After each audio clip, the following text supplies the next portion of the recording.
Dears, welcome back to Xylem Learning. So നാളെയാണ് നമ്മുടെ chemistry exam വരാൻ പോകുന്നത് അല്ലേ. അപ്പം ഞാനിപ്പോൾ പറയാൻ പോകുന്ന ടോപ്പിക്കിൽ നിന്നുള്ള ക്വസ്റ്റ്യൻ ഇല്ലാത്ത ഒരു ക്വസ്റ്റ്യൻ പേപ്പർ പോലും നിങ്ങൾക്ക് കഴിഞ്ഞ വർഷങ്ങൾ എടുത്തു കഴിഞ്ഞാൽ കാണാനായിട്ട് സാധിക്കില്ല. അത്രയധികം ഇമ്പോർട്ടൻ്റ് ആയിട്ടുള്ള ഒരു ടോപ്പിക്കും ക്വസ്റ്റ്യൻസുമാണ് നമ്മൾ ഡിസ്കസ് ചെയ്യാൻ പോകുന്നത്. യെസ്, മറ്റൊന്നുമല്ല, നമ്മുടെ സ്വന്തം MOT അല്ലെങ്കിൽ മോളിക്കുലാർ ഓർബിറ്റൽ തിയറി അല്ലേ. ഈ മോളിക്കുലാർ ഓർബിറ്റൽ തിയറി അനുസരിച്ചിട്ട് നിങ്ങളോട് എന്തെല്ലാം കാര്യങ്ങളായി ചോദിക്കുക. ഒന്ന്, ഒരു മോളിക്യൂളിന്റെ electronic configuration, molecular orbital configuration എഴുതാൻ നിങ്ങളോട് ചോദിക്കും. രണ്ടാമതായിട്ട് ഇതിന്റെ ബോണ്ട് ഓർഡർ കണ്ടുപിടിക്കാൻ പറയും. പിന്നെ നിങ്ങളോട് സ്റ്റെബിലിറ്റി പ്രെഡിക്റ്റ് ചെയ്യാനൊക്കെ ചോദിക്കും. മാഗ്നറ്റിക് നേച്ചർ ചോദിക്കും. അതേപോലെ തന്നെ MO ഡയഗ്രം വരയ്ക്കാനും ചോദിക്കും. ഇത്രയും കാര്യങ്ങളാണ് ഈ ഒരു ടോപ്പിക്കിൽ നിന്നും വളരെ ഇമ്പോർട്ടൻ്റ് ആയിട്ട് എൻ്റെ കുഞ്ഞുങ്ങൾ പഠിച്ചിരിക്കേണ്ടത്. 110% ഉറപ്പാണ്. ഇതിൽ നിന്ന് നിങ്ങൾക്ക് ഉറപ്പായിട്ടും ആരെങ്കിലും ഒരാളെ ചോദിച്ചിരിക്കും. അപ്പോൾ ഏറ്റവും കൂടുതൽ തവണ ചോദിച്ചിട്ടുള്ള 3 മോളിക്യൂൾസ് ആണ്. ഒന്ന് നൈട്രജൻ, പിന്നെ ഒന്ന് നമ്മുടെ ഓക്സിജൻ ആണ്, പിന്നെ നമ്മുടെ ഫ്ലൂറിൻ ആണ്. സോ ഇന്നത്തെ വീഡിയോയിൽ വളരെ കുറഞ്ഞ സമയം കൊണ്ട് ഈ MOTയിലെ എല്ലാ ക്വസ്റ്റ്യൻസും നമ്മൾ കംപ്ലീറ്റ് ചെയ്യാൻ പോവുകയാണ്. അപ്പോൾ മക്കളെ, നമുക്കൊരു ക്വസ്റ്റ്യൻ നോക്കാം. Based on MOT write the molecular orbital configuration of F2. Fluorine മോളിക്യൂളിന്റെ MO കോൺഫിഗറേഷൻ എഴുതാനാണ് നമ്മളോട് പറഞ്ഞിട്ടുള്ളത്. അപ്പോൾ ഇത് ക്വസ്റ്റ്യൻ എഴുതുന്നതിന് മുമ്പേ ആയിട്ട് നമ്മൾ അറിഞ്ഞിരിക്കേണ്ട ഒരു കാര്യമുണ്ട്. നമ്മൾ മോളിക്യൂൾസിനെ രണ്ടായിട്ട് കാറ്റഗറൈസ് ചെയ്തിരിക്കുകയാണ്.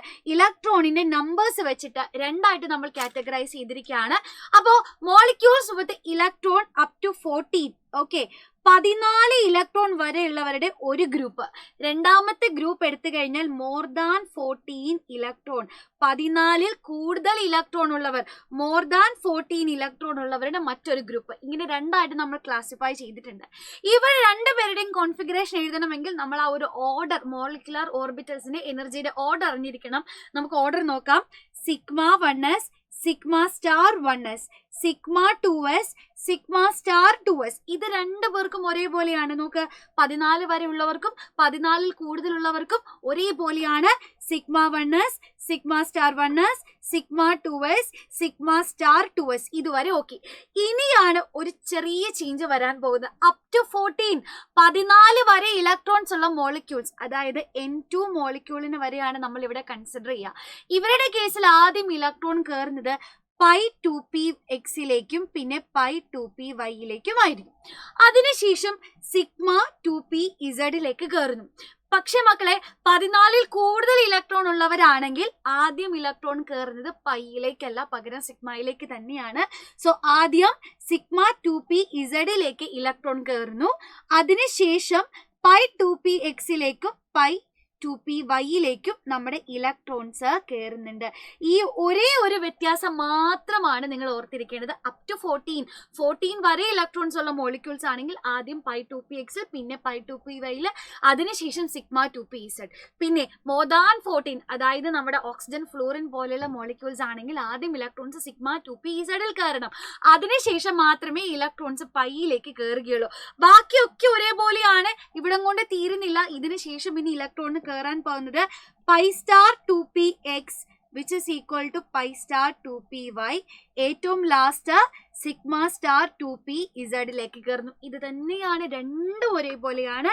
π*2px പിന്നീട് π*2py ഏറ്റവും അവസാനം സിഗ്മ സ്റ്റാർ 2pz കയറുന്നു. അപ്പൊ ഈ ഒരു ഓർഡർ എന്തായാലും എന്റെ കുഞ്ഞുങ്ങൾ അറിഞ്ഞിരിക്കണം. എന്നാൽ മാത്രമേ നമുക്ക് മോളിക്കുലാർ ഓർബിറ്റൽ കോൺഫിഗറേഷൻ എഴുതാനായിട്ട് സാധിക്കൂ. അപ്പൊ ഐ ഹോപ്പ് ഈ ഒരു ഓർഡർ നിങ്ങൾക്ക് ക്ലിയർ ആയി. ഇനി നമുക്ക് ഇവിടുത്തെ മോളിക്കുലാർ ഓർബിറ്റൽ കോൺഫിഗറേഷൻ എഴുതാം. F2 മോളിക്യൂൾ ആണ്. ഒരു ഫ്ലൂറിൻ എടുത്തു കഴിഞ്ഞാൽ അറ്റോമിക് നമ്പർ എന്ന് പറയുന്നത് 9 ആണ്. അപ്പോൾ F2 എന്ന് പറയുമ്പോൾ 2 ഫ്ലൂറിൻ മോളിക്യൂൾ ഒന്നിച്ചിരിക്കുകയാണ്. വിച്ച് മീൻസ് ടോട്ടൽ 18 ഇലക്ട്രോണുകളാണുള്ളത്. അപ്പോൾ 18 ഇലക്ട്രോണുകളെ വെച്ചിട്ടാണ് നമ്മൾ MO കോൺഫിഗറേഷൻ എഴുതാൻ പോകുന്നത്. അപ്പൊ നിങ്ങൾ പറ, ഇതിൽ ഏത് ഓർഡറാണ് നമ്മൾ എടുക്കേണ്ടത്? 14 കൂടുതൽ, മോർ ദാൻ 14 ഇലക്ട്രോൺസ് ഉള്ള മോളിക്യൂൾസിന്റെ ഓർഡർ ആണ് നമ്മൾ സെലക്ട് ചെയ്യേണ്ടത്. സോ നമുക്ക് എഴുതി കൊടുക്കാം. Sigma 1s2, sigma star 1s2. ഇനി എങ്ങോട്ടാ കയറേണ്ടത്? സിഗ്മ 2s കയറി, 2s2. അതിനുശേഷം സിഗ്മ സ്റ്റാർ 2s2. ഇനി എങ്ങോട്ടാ? പൈയിലാണോ π2px അതോ സിഗ്മയിലേക്കാണോ?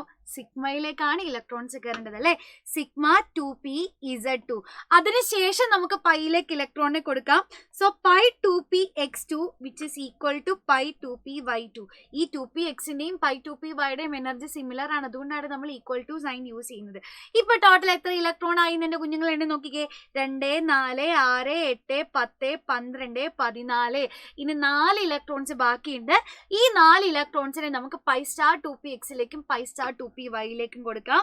സോ പൈ സ്റ്റാർ 2pxന് 2 ഇലക്ട്രോൺ, പിന്നീട് പൈ സ്റ്റാർ 2pyക്ക് 2 ഇലക്ട്രോൺ. ഇതായിരിക്കും നമ്മുടെ F2 മോളിക്യൂളിന്റെ കോൺഫിഗറേഷൻ എന്ന് പറയുന്നത്. സെറ്റ് അല്ലേ? ഇനി ബോണ്ട് ഓർഡർ എന്താണ് മക്കളെ? MOT അനുസരിച്ച് ബോണ്ട് ഓർഡർ ഡിഫൈൻ ചെയ്യാൻ, അതായത് അതിന്റെ ഇക്വേഷൻ എഴുതാനും കണ്ടുപിടിക്കാനും നിങ്ങൾ അറിഞ്ഞിരിക്കണം.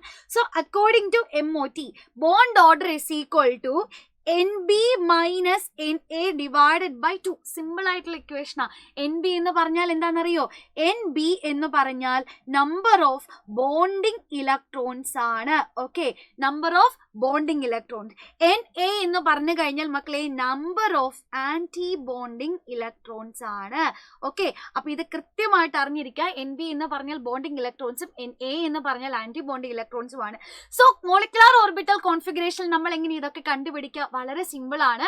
സ്റ്റാർ ഇട്ടതൊക്കെ ആന്റി ബോണ്ടിങ് ആണ്, സ്റ്റാർ ഇല്ലാത്തതൊക്കെ ബോണ്ടിങ് ഇലക്ട്രോൺസ് ആണ്. സോ ഈ ഒരു കേസിൽ നിങ്ങൾ നോക്കിക്കേ, നമുക്കൊന്ന് ബോണ്ടിങ് ഇലക്ട്രോൺസിനെ എണ്ണി നോക്കാം. അപ്പൊ ബോണ്ടിങ് ഇലക്ട്രോൺസിനെ കിട്ടാൻ ഞാൻ സ്റ്റാർ ഇല്ലാത്ത സ്ഥലത്തെയാണ് എണ്ണുന്നത്. ഇവിടെ നോക്കുക, 2, 4, 6, 8, 10. അപ്പൊ ഇവിടുത്തെ ബോണ്ടിങ് ഇലക്ട്രോഡുകളുടെ എണ്ണം, അതായത് NB എന്ന് പറയുന്നത് 10 ആണ്. ഇനി നമുക്ക് ആന്റി ബോണ്ടിങ് NA എടുക്കാം. NA കിട്ടണമെങ്കിൽ നമ്മൾ എന്ത് ചെയ്താൽ മതി? സ്റ്റാർ ഇട്ട സ്ഥലത്ത് ഇലക്ട്രോണുകളുടെ എണ്ണം എണ്ണി നോക്കുക. 2, 4, 6, 8. അപ്പോൾ ഇവിടുത്തെ ആന്റി ബോണ്ടിങ് ഇലക്ട്രോൺ അഥവാ NA എന്ന് പറഞ്ഞാൽ 8 ആണ്. ഇനി ഈസി ആയിട്ട് പറയാം മക്കളെ, ബോണ്ട് ഓർഡർ എത്രയാ വരിക? NB minus NA divided by 2 ആണ്. സോ 10 മൈനസ് 8/2, അതായത് 2/2 1 എന്ന് വരും. അപ്പൊ ഇവിടുത്തെ ബോണ്ട് ഓർഡർ 1 ആണ്. മക്കളെ, ബോണ്ട് ഓർഡർ എന്ന് പറഞ്ഞാൽ സിമ്പിൾ ആയിട്ട് നമുക്ക് പറഞ്ഞു കഴിഞ്ഞാൽ 2 ആറ്റങ്ങൾക്കിടയിലുള്ള നമ്പർ ഓഫ് ബോണ്ട്സ് ആണ്, ബോണ്ടുകളുടെ എണ്ണത്തെയാണ്. അപ്പൊ ബോണ്ട് ഓർഡർ 1 എന്ന് പറഞ്ഞാൽ അതിന്റെ അർത്ഥം 2 ഫ്ലൂറിൻ ആറ്റങ്ങൾക്കിടയിലുള്ളത് ഒരു സിംഗിൾ ബോണ്ട് ആണ്. അതുകൊണ്ടാണ് ബോണ്ട് ഓർഡർ 1 വന്നത്. ഇനി ഒരു കാര്യം കൂടി ഉണ്ട്. ഇനി നമ്മൾ ഇവിടെ ചോദിച്ചിട്ടുള്ളത് ഇതിന്റെ സ്റ്റെബിലിറ്റിനെ പറ്റി പറയാനാണ്. ഇത് സ്റ്റേബിൾ ആണോ അൺസ്റ്റേബിൾ ആണോ എന്ന് പറയണം. അപ്പൊ സ്റ്റെബിലിറ്റി നോക്കുമ്പോൾ നമുക്ക് എങ്ങനെ നോക്കാമെന്ന് എന്റെ കുഞ്ഞുങ്ങൾക്ക് അറിയും. അതായത് if NB is greater than NA, bonding ഇലക്ട്രോണുകളുടെ എണ്ണം ആന്റി ബോണ്ടിങ് ഇലക്ട്രോണുകളുടെ എണ്ണത്തെക്കാൾ കൂടുതലാണെങ്കിൽ നമുക്ക് പറയാം മോളിക്യൂള് സ്റ്റേബിൾ ആയിരിക്കും. ഓക്കെ, ഇനി അതല്ല, ബോണ്ട് ഓർഡർ പോസിറ്റീവ് ആണെങ്കിൽ മോളിക്യൂൾ സ്റ്റേബിൾ ആയിരിക്കും, ആ മോളിക്യൂൾ പോസിബിൾ ആയിരിക്കും. 2 രീതിയിൽ നമുക്ക് പറയാം. ഇവിടെ നോക്ക്, ഇവിടെ ബോണ്ടിങ് ഇലക്ട്രോണുകൾ 10 ആണ് അല്ലെ, ആന്റി ബോണ്ടിങ് ഇലക്ട്രോണുകളുടെ എണ്ണം 8 ആണ്. അപ്പൊ നമുക്ക് പറയാം NB ഗ്രേറ്റർ ദാൻ NA അല്ലെ, ബോണ്ടിങ് ഇലക്ട്രോണുകളുടെ എണ്ണം ആന്റി ബോണ്ടിങ് ഇലക്ട്രോണുകളുടെ എണ്ണത്തേക്കാൾ കൂടുതലാണ്, വിച്ച് മീൻസ് ഈ മോളിക്യൂൾ ഇവിടെ സ്റ്റേബിൾ ആണ്. ഇനി ഇവിടുത്തെ ബോണ്ട് ഓർഡർ എത്രയായിരുന്നു?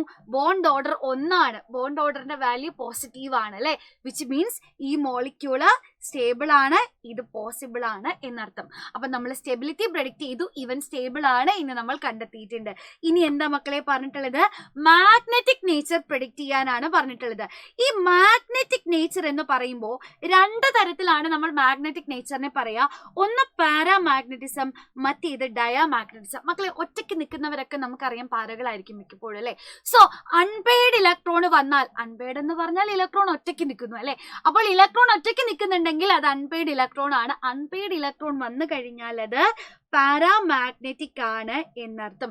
ഇനി എല്ലാ ഇലക്ട്രോണുകളും പെയ്ഡ് ആണെങ്കിൽ ഇത് മക്കളെ ഡയാമാഗ്നറ്റിക് ആയിരിക്കും. അപ്പൊ നമ്മൾ എങ്ങനെ കണ്ടുപിടിക്കുക അൺപെയ്ഡ് ആണോ, അൺപെയ്ഡ് ഉണ്ടോ അല്ലെങ്കിൽ പെയ്ഡ് ആണോ എന്ന്? ഒരു ഓർബിറ്റലിൽ പരമാവധി 2 ഇലക്ട്രോൺ ആണ്.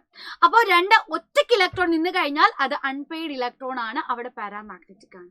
ഒരു ഓർബിറ്റലിൽ മാക്സിമം 2 ഇലക്ട്രോൺ ഉണ്ടെങ്കിൽ അത് പെയ്ഡ് ഇലക്ട്രോൺസ് ആണ്, അത് ഡയാമാഗ്നറ്റിക് ആണ്. ഇപ്പൊ ഫ്ലൂറിൻ മോളിക്യൂളിന്റെ കേസ് എടുത്തേ നോക്കി, എല്ലാ ഓർബിറ്റലുകളിലും 2 ഇലക്ട്രോൺസ് വീതമാണ്, വിച്ച് മീൻസ് ഇവിടുത്തെ എല്ലാ ഇലക്ട്രോണുകളും പെയർഡ് ആണ്. എല്ലാ ഇലക്ട്രോണുകളും പെയർഡ് ആണെങ്കിൽ എന്റെ കുഞ്ഞുങ്ങൾ പറ ഇവന്റെ മാഗ്നറ്റിക് നേച്ചർ എങ്ങനെയായിരിക്കും? എല്ലാ ഇലക്ട്രോണുകളും പെയർഡ് ആണെങ്കിൽ ഹീസ് ഡയാമാഗ്നറ്റിക് ഇൻ നേച്ചർ. ഇവൻ ഡയാമാഗ്നറ്റിക് നേച്ചർ ഉള്ള ആളാണ് എന്ന് പറയും. എത്ര സിമ്പിൾ ആയിട്ടാണ് നമ്മൾ കണ്ടുപിടിക്കുന്നത് അല്ലേ? Yes, very good. ഇനി മക്കളെ അങ്ങനെയാണെങ്കിൽ നിങ്ങൾക്ക് കമന്റ് ചെയ്യാൻ വേണ്ടിയിട്ട് ഞാനൊരു ക്വസ്റ്റ്യൻ തരാം. Right the molecular orbital configuration of N2, calculate it's bond order and it's magnetic behaviour. So N2 മോളിക്യൂളിന്റെ നിങ്ങൾ കോൺഫിഗറേഷൻ എഴുതി ബോണ്ട് ഓർഡറും സ്റ്റെബിലിറ്റി ഒക്കെ പ്രെഡിക്റ്റ് ചെയ്ത് കമന്റ് ബോക്സിൽ കമന്റ് ചെയ്യണം.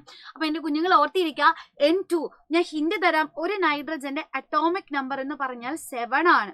ഓക്കെ, അപ്പോൾ N2 മോളിക്യൂൾ എന്ന് പറയുമ്പോൾ ടോട്ടൽ 14 ഇലക്ട്രോൺ ആണ്. അപ്പൊ ഏത് ഓർഡർ ആണ് ചൂസ് ചെയ്യേണ്ടത് എന്ന് ഞാൻ കറക്റ്റ് ആയിട്ട് പറഞ്ഞു തന്നിട്ടുണ്ട്. അത് ഓർമ്മ വെച്ചിട്ട് ഈ ഒരു ക്വസ്റ്റ്യൻ നിങ്ങൾ പ്രാക്ടീസ് ചെയ്യുക. എന്നിട്ട് താഴെ കമന്റ് ബോക്സിൽ കമന്റ് ചെയ്യണം. ഉറപ്പായിട്ടും നിങ്ങളുടെ ഫ്രണ്ട്സിനൊക്കെ ഷെയർ ചെയ്ത് കൊടുക്കുക. അതേപോലെ ഇന്ന് വൈകിട്ടത്തെ ലൈവിൽ എന്റെ കുഞ്ഞുങ്ങൾ എല്ലാവരും ഉണ്ടാവണം. നമ്മൾ ഈ ചാപ്റ്റർ റിലേറ്റഡ് ആയിട്ടുള്ള എല്ലാ ക്വസ്റ്റ്യൻസ് അപ്പോൾ ചെയ്യുന്നതായിരിക്കും. All the best.